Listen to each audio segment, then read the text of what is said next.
আজ হুগলি জেলার শ্রীরামপুরের মাহেশে পালিত হচ্ছে ঐতিহাসিক 629তম রথযাত্রা। প্রায় 700 বছরের পুরনো এই রথযাত্রা দেশের দ্বিতীয় প্রাচীনতম রথযাত্রা হিসেবে পরিচিত। মাহেশের রথ টানা হয় আষাঢ় মাসের শুক্লাপক্ষের দ্বিতীয়া তিথিতে। ভোর থেকেই ভক্তদের ঢল নেমেছে রথতলা মোড়ে। বিশাল কাঠের তৈরি রথে অধিষ্ঠিত জগন্নাথ, বলদেব ও সুভদ্রার বিগ্রহকে টেনে নিয়ে যাওয়া হয় গুন্ডিচা মন্দির পর্যন্ত।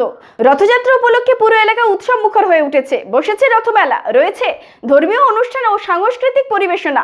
হাজার হাজার মানুষের সমাগম সামলাতে জেলা প্রশাসন কড়া নিরাপত্তা ব্যবস্থা নিয়েছে। মোতায়েন করা হয়েছে বিশাল পুলিশ বাহিনী এবং স্বেচ্ছাসেবক দল। শতাব্দী প্রাচীন এই রথযাত্রা কেবল ধর্মীয় আচার নয়, বরং বাঙালির ঐতিহ্য, সংস্কৃতি এবং বিশ্বাসের এক মহান পরিচয়। মাহেশ আজও গর্বের সঙ্গে ঐতিহ্য বহন করে চলেছে। পশ্চিমবঙ্গের হুগলি জেলার শ্রীরামপুরের মাহেশে পালিত হচ্ছে 629তম ঐতিহ্যবাহী রথযাত্রা। শুধু এটি পশ্চিমবঙ্গ নয়, সমগ্র ভারতের অন্যতম প্রাচীন রথযাত্রার মধ্যে অন্যতম। হাজার হাজার ভক্তের উপস্থিতিতে আজ মাহেশে এক আলাদা ধর্মীয় আবহ তৈরি হয়েছে। মাহেশের রথযাত্রার সূচনা হয়েছিল 1397 খ্রিস্টাব্দে। শ্রীমদ্ ভগবত মহাপুরুষ ধৃতিমান চক্রবর্তী এই রথযাত্রার সূত্রপাত করেন। কথিত আছে, তিনি পুরীর জগন্নাথ দেবের দর্শন করে এসেই মাহেশের রথযাত্রা শুরু করেন। এরপর থেকে প্রতি বছর আষাঢ় মাসের শুক্লপক্ষের দ্বিতীয়া তিথিতে এই মহাযাত্রা অনুষ্ঠিত হয়ে আসছে।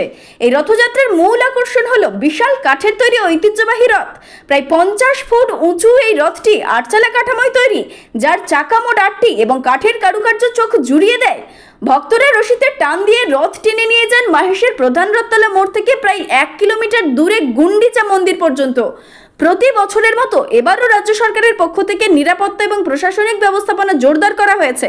হাজার হাজার পূর্ণার্থী ও দর্শনার্থীর ভিড় সামলাতে বিশাল পুলিশ বাহিনী মোতায়েন করা হয়েছে।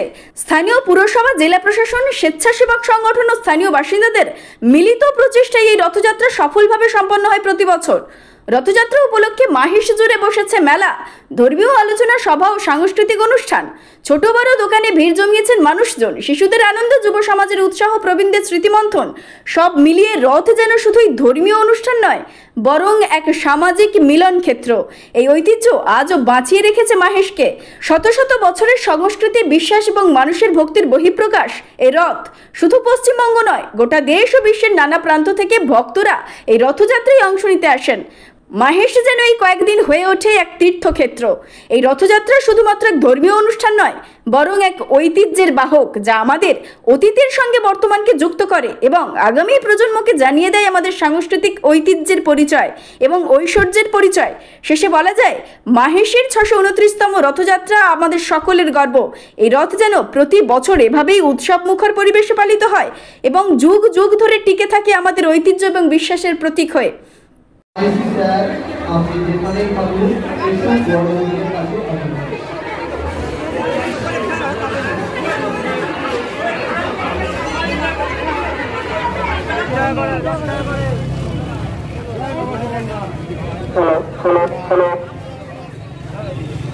দক্ষিণ চব্বিশ পরগনা থেকে তপন কুমার দাসের রিপোর্ট, ডিএন নিউজ বাংলা।